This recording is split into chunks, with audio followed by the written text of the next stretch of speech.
Here's what I would recommend if you have to learn the Korean alphabet in less than 1 week. My flashcards are great, but before I go through this one by one, I will download the included digital study guide first and then print it out. It looks like this. So the first page you're gonna see, the blanks, that's for you to fill out. And then there are answer keys to check in the later pages. And then you're gonna start with the vowel study guide all in one page, looking like this, and then exercises at the bottom.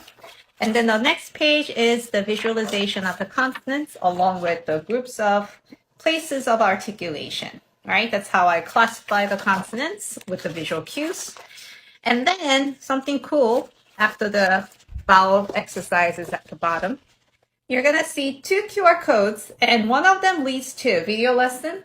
This video lesson is completely different from what I gave you in the flashcard. So this is more than an hour long that goes over pronunciation of each word that was listed here, along with writing stroke orders as well. And then followed by all the answer keys that you see in the back to check your answer whether you filled out everything properly. Okay, so don't forget to download it after you get my flashcards.